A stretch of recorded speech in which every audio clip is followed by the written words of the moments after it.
Welcome to our guide on rigging a character for Super Smash Bros. 64.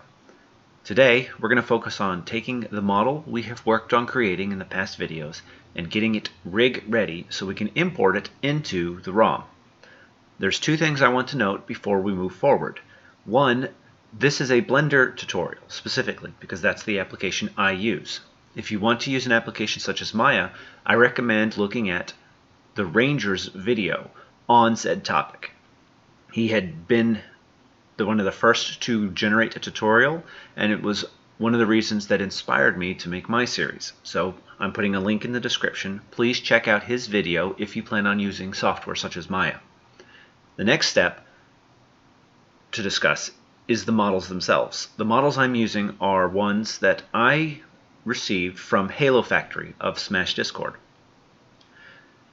He had gone in, pulled all the models, ran them through Noesis, and was able to get them Blender ready, which is what allows me to do the process that I'm doing.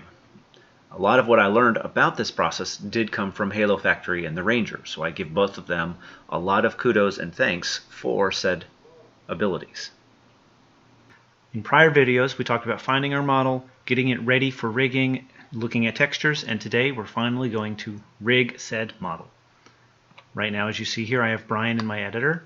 He's in multiple parts. I'm going to highlight Brian, and I'm going to pull him back just a little bit. Pull him right here. I'm also going to duplicate him, and I'm going to pull that duplicate back. I'm going to join all those together into one model and put it at the back for now. Alright, now that we've done that, we have two Brians. The next step is to import a rig. There are other ways to do it, and we will discuss that a little bit as we go, but the solution that I came up with was just overriding a character as I go. So, let's find our models. If we go to Blender Models here, I have a list of all these characters. I chose Ness, so I'm going to import a fixed model of Ness. But for reference sake, I'm also going to import Mario real quick.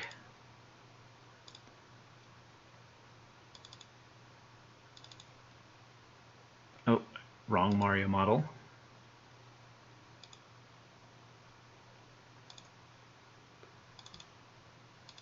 Mario. Alright, let's see how Brian stands up with Ness and Mario. So you see here, my Brian model is larger than Ness. The question we have to ask ourselves is, do we want Brian to be larger than Ness? It's one of the big questions we need to answer. Let's drag Ness across a little bit. Is that height good for Ness or for Brian? I would say Brian probably needs to be a little bit smaller, personally. So what I'm going to do is I'm going to highlight both of these models, and I'm going to shrink them down a little bit. Now what I found was when we were dealing with the models, you don't want to use the top of the head. If you look Brian's underline jaw, it's a lot higher than where Ness would be. That doesn't seem good. So what I'm going to do is I'm going to shrink him down so that the shoulders are level together. If we do that, that's how Brian will look compared to Mario. I actually think he looks a little small, personally. Truth be told, I actually liked the fact that he was bigger than Mario. So in that regard, I'm probably going to scale Ness up. Now, if we go to Layout, we just go down here, step number one, Brian's going to be this big. We're going to have to scale Ness. If that's the case, what we need to do is we need to click on this, see the animation, make sure they're all selected, and delete. Clear all channels. Why did we do that? Well, the rigs are beholden to the animations. If you have tons of animations applied, in Blender specifically, the model will snap back to that position constantly. And that becomes an issue when we're trying to move the bones around. Speaking of bones, one of the things we want to do is we want to come down to Display, Viewport Display, add the names, and set them to be in front. Those are all of Ness's bones. Let's open this up. Pose mode allows us to move the bone. If I can get one selected. So click on the bone, rotate. So that's how the joint will operate. Tap point is where we can select the model, and when we go into edit mode, we can make changes to it.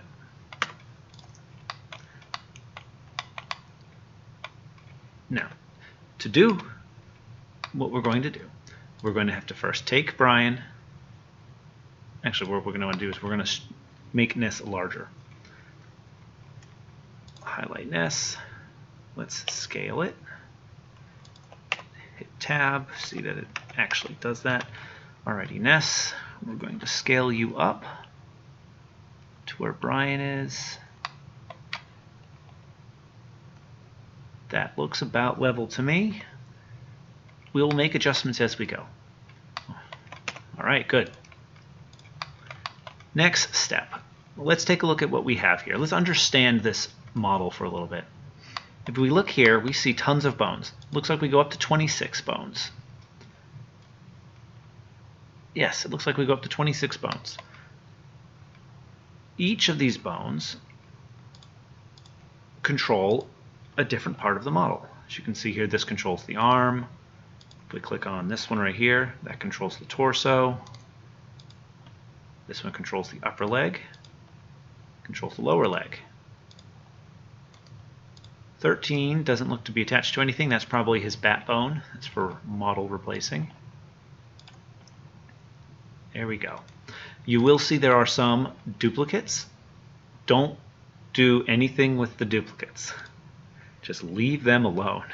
We'll move them, but that's about it. Don't assign any rooms to them. Don't do any of that. Leave them alone. So we see they go up to 1 to 26. If we come over here, room 2. What do we think room 2 is attached to? That looks like the body. So if we find bone 2, if we want to see what bone we clicked on, we can select this. Let's click here. Let's see here. Where's bone 2? That's 26. There's 2. As you can see, that is indeed controlling the body. Well, we can see this also if we are on the mesh. So if we go here and click on the body itself, you can see the vertex groups is 2. This means all of the points attached to this vertex group. If I click on this and I click select, we see all these points pop up. All of these vertices are attached to this vertex group. This vertex group is attached to bone 2. When we move bone 2, it moves those vertices. The same can be applied to, say, let's pick another bone. Let's go to pose mode, select. What bone did we pick? We picked bone 3. If I rotate it, bone 3, bone 4, rotate it. Both bones there. One's a control bone, I believe. But we do see a room 4 here. So that room contains the upper part. Let's click back on tap point. If we click here, we can see 4. Let's go into edit mode. If we select, all those points are attached. So that makes sense. Well, let's take a look here. What's room 0A then? Well, this is one thing that I want to make note of, because some models you may want to add bones. Well, you need to understand the rooming and the bone nomenclature to actually be able to do that. We go from 0 to 9, and then we use letters. The rooms are done in hexadecimal, so the final room is going to be 0F. We go 0, 9, then room 10 would be 0A, 11 is B, 12 is C, 15 would be F, and then room 16 is going to say, or bone 16 is going to be associated with room 10.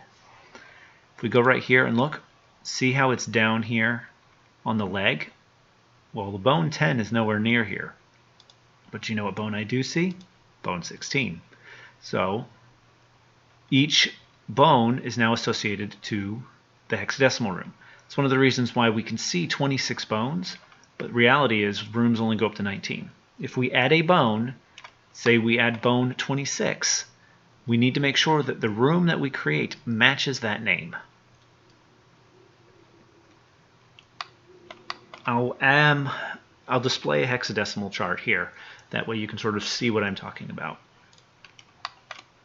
Since we are looking at the editor, let's look at a few other of these tabs. This planet tab is the textures. This is all the textures that are associated with Ness's head. We will need to come in here and clean these out as we go. UV maps. This is how the texture is mapped together. If you notice, the name says diffuse UV. If I click on Brian, it says UV map. When we combine them, you'll see two UV maps. We only need one, and if we wanted them to combine together, we'd need to name them the same thing, but we don't need to worry about that. The other thing to mention is this modifier properties tab. You see here, tap point. This is the armature. Each part is attached to the armature. In here, the most important thing is these two parts, the on cage and edit mode. When I hit tab, as you can see, the head drops. If I go to the leg, as you can see, it drops. If I go to his arm, it lies down. This is because all of these vertices are transformed to where their final position is. The armature itself has a transformation attached to it. So when you add your vertices, they're not going to be associated with the transform. When we assign them to the vertex group, they will move. You're going to have to move them back. Trying to get the arm to match this part on the ground is going to be a disaster, but luckily we can use these 2 points and put it back in place to make changes. It doesn't mean the part of Brian is going to magically move into place. We're going to have to do that manually, which is the reason why I keep saying don't load your model, because this is where everything starts getting jostled. So let's actually start rigging. If I highlight Brian's head here and then highlight Ness, I can hit Control and J and combine them. Always do it in that order. If you notice in the hierarchy here, if I go back, this joint or this part combined into that room goes away. If you do it in reverse, you're attaching Ness's head to Brian's mesh. As you can see, it messes everything up. So always click the part you're going to be rigging to the part that you're replacing, then Control J. As you can see, Brian's face just went all weird. That is, again, because of the UV map. We're going to delete Ness's UV map and replace it. I always rename it. I don't believe you need to, but I always do. Once we've done that, let's go to the planet and remove all of Ness's textures. We don't want to leave them there because when we import the model, we have to assign every texture on this model into the TXT file. And we don't want to do that. Only what Brian needs, none of the other stuff. Now that we've done that, let's go back here. If I hit Tab, you can see Ness's head dropped. Well, that's because I need to go here and set these two. Now his head's in place. We're going to delete all of Ness. Delete all of these. It looks like everything. Hit A. I'm going to go down to my vertex groups and I'm going to click Assign. As you can see, Brian's head just jumped. That means all of these vertices are applied to that vertex group. What I want to do is now I need to move it. So let's drag Brian's head down. Now pull it forward.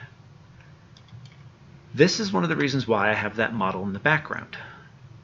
If I want to try and be as close as I possibly can to what it was originally, the background model is going to be a good guide. So that's where the head would have been originally.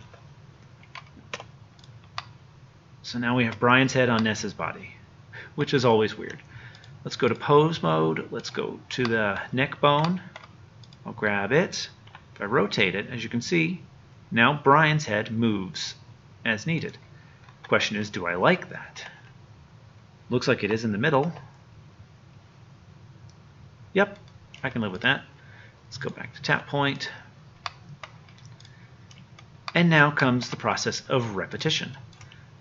Highlight, highlight, Control J. Now it's been attached. Let's delete the old map, add the new one, go to the modifier, make sure it's on. Let's go to our images, clear out any of the old textures.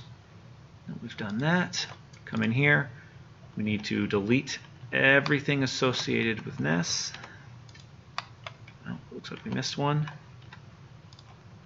Highlight, assign. Let's pull this down. That's where we put it on the old model. Pull it forward. This is where it looks right now for the bones. And that's where it is right now. Let's see here.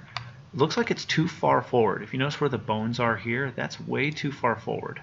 Let's pull it back a little bit. I think that's more accurate for it. This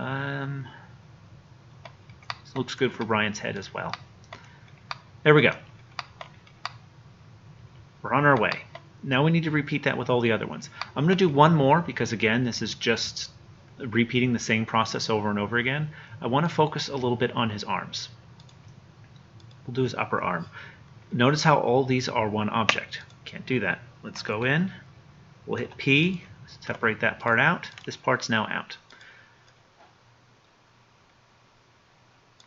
If we click on this, you can see it lays down.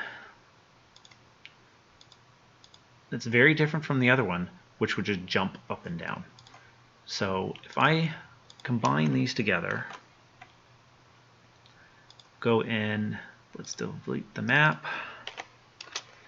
Let's get rid of the excess textures. Go back here. Let's clean this out. Assign. As you see, it went from being up there to rotated and on the ground. Now comes the hard part. We have to put this back in place. This is one of the key reasons why I have that model in the background, is I have to put this back in place somehow. Got to rotate this around. It's changed all direction completely. Pull this forward, rotate it a little bit. I'm just doing this quickly. I can add more changes as I need. All right, I'll pull this down, pull this over, pull it down. No, and stay up. There we go. There. That's where that is. All right, that looks okay. We'll live with that. I want to hide the body because it's getting in the way. Let's look here. If we look at him, as you can see his fists. I think his arms and his fists are slightly different. They're pretty close. Actually, pretty close in general. Let's hide this part and see.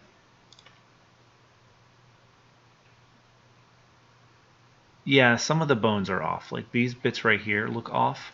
We're going to want to adjust them. If you want to adjust bones, you go into pose mode, you select the bone tool, you highlight the bones that you want to move, and then you can move them. I think for Brian, his bones probably need to be a little further in, especially given to where they're placed on Ness. That looks right. And then since we're dealing with feet, if you notice the bones in the feet, this is where they're supposed to rotate.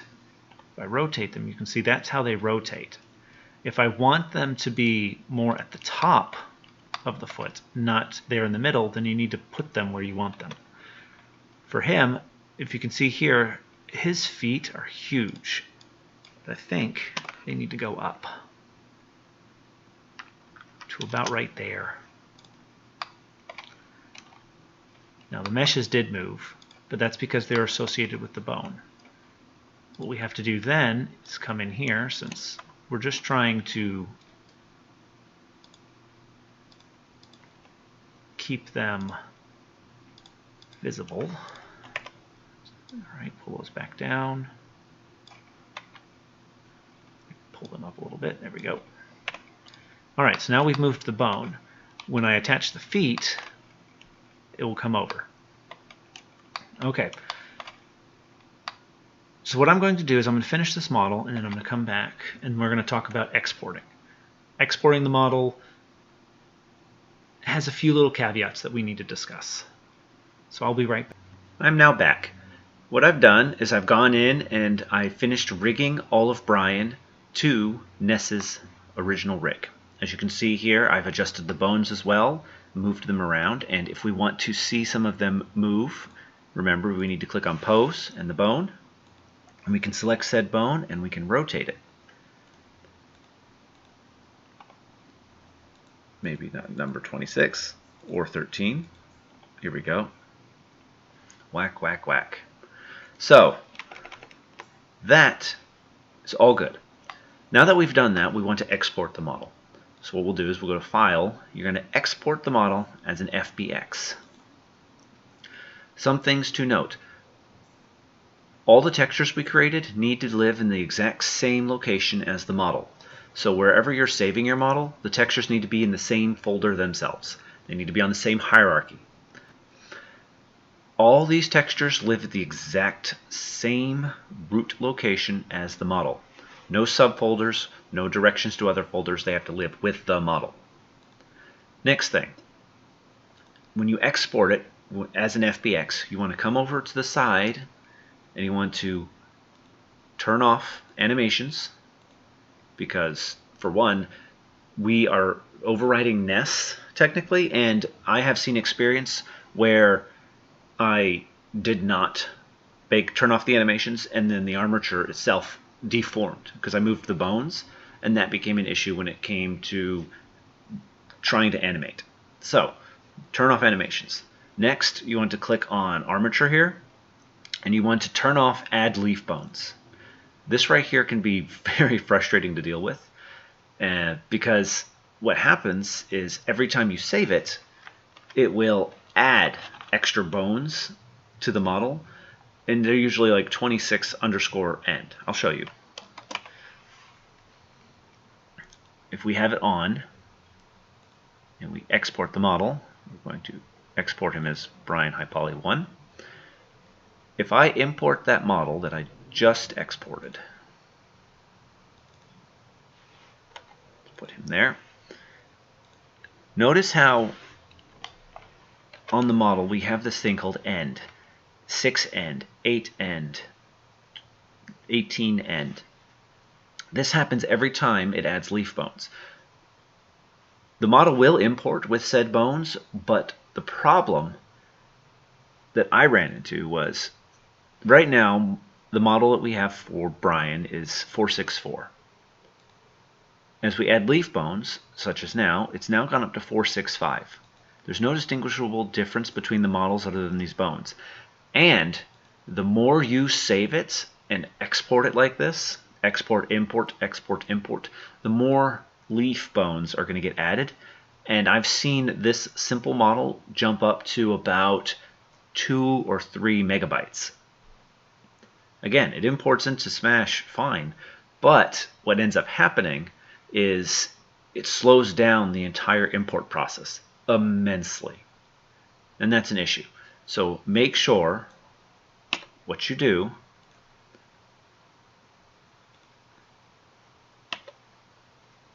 we want to delete from the hierarchy just to be safe. Make sure what you want to do is when you export it as an FBX, you always turn off those leaf bones. And once you've exported it, now you have your model. Right here. Don't worry about him floating. I'm not sure why that happens. But We are now ready to import our character into Smash Bros. 64. Thank you.